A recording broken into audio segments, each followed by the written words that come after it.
నమస్తే and welcome to hit TV. AP CM Jagan పై గుర్తు తెలియని వ్యక్తి రాయితో దాడి చేశాడు. ఈ ప్రమాదంలో ఆయన కనుబొమ్మకు గాయమైంది. దీంతో మేమంతా సిద్ధం బస్సు యాత్రలో కలకలం నెలకొంది. ఈ సంఘటన ఎన్టీఆర్ జిల్లాలో శనివారం రాత్రి చోటు చేసుకుంది. మేమంతా సిద్ధం పేరుతో ఎన్నికల ప్రచారంలో భాగంగా జగన్ కొద్ది రోజుల నుంచి రాష్ట్ర వ్యాప్తంగా బస్సు యాత్ర చేపడుతున్నారు. మరి ఇందులో భాగంగా ఎన్టీఆర్ జిల్లాలో బస్సు యాత్ర చేశారు.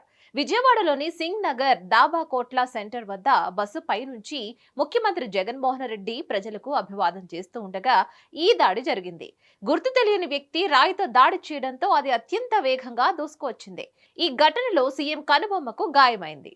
సీఎం పై క్యాట్ బాల్ తో దాడి చేసినట్లు సమాచారం. అంతేకాదు ముఖ్యమంత్రి జగన్ పక్కన ఉన్న ఎమ్మెల్యే వెల్లంపల్లి శ్రీనివాస్ ఎడమ కంటికి కూడా గాయమైనట్లు తెలుస్తోంది. ప్రమాదం జరిగిన వెంటనే ముఖ్యమంత్రి జగన్మోహన్ రెడ్డికి వైద్యులు బస్సులో ప్రథమ చికిత్స అందించారు. అనంతరం గాయానికి 2 కుట్లు కూడా వేశారు. ఇక తర్వాత ముఖ్యమంత్రి బస్సు యాత్ర కొనసాగించారు. ముఖ్యమంత్రిపై ఈ ఘటన జరిగిన అనంతరం పోలీసులు వెంటనే స్పందించారు. అక్కడ సీసీ కెమెరాలను పరిశీలిస్తున్నారు.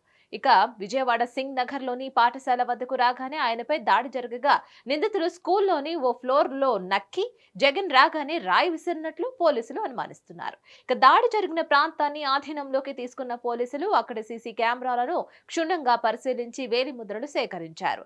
ఇక ఆ సమయంలో ఎవరైనా గ్రూప్ కాల్స్ మాట్లాడారా అనే కోణంలో దర్యాప్తు చేస్తున్నారు. జగన్ దాడిపై ఈసీ ఆరా తీసింది. విజయవాడ సిపి కాంతి రాణాకి ఎన్నికల ప్రధానాధికారి ఫోన్ చేశారు. ఇక రేపటిలోగా ఘటనపై నివేదిక పంపాలని ఆదేశించారు. దాడికి పాల్పడ్డ వారిని త్వరగా గుర్తించాలని అన్నారు. ఈ సందర్భంగా కార్యకర్తలను ఉద్దేశించి వైసీపీ కీలక ప్రకటన చేసింది. ఎవరూ ఆందోళన చెందవద్దునని, దయచేసి అందరూ సమన్వయం పాటించాలని ఎక్స్ వేదికగా కోరింది. ఇక మరోవైపు జగన్ పై దాడిని సిపిఎన్ నిజంగానే ఖండించారనుకుంటే టీడీపీ ఎక్స్ అకౌంట్ నుంచి ఎందుకు నీచంగా పోస్టులు చేస్తున్నారంటూ వైసీపీ మండిపడింది. ఇక జగన్ పై జరిగిన దాడిపై పలువురు రాజకీయ నాయకులు స్పందించారు. టీడీపీ అధినేత చంద్రబాబు తీవ్రంగా ఖండించారు. ఈ ఘటనపై నిష్పక్షపాతంగా దర్యాప్తు చేసి బాధితులను శిక్షించాలని ఎన్నికల సంఘాన్ని కోరుతున్నానని ట్వీట్ చేశారు.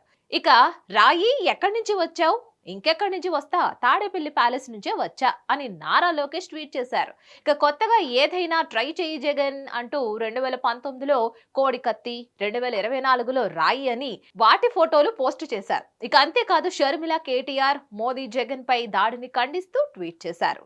ఇక మరిన్ని అప్డేట్స్ కోసం please like, share and subscribe to hit TV.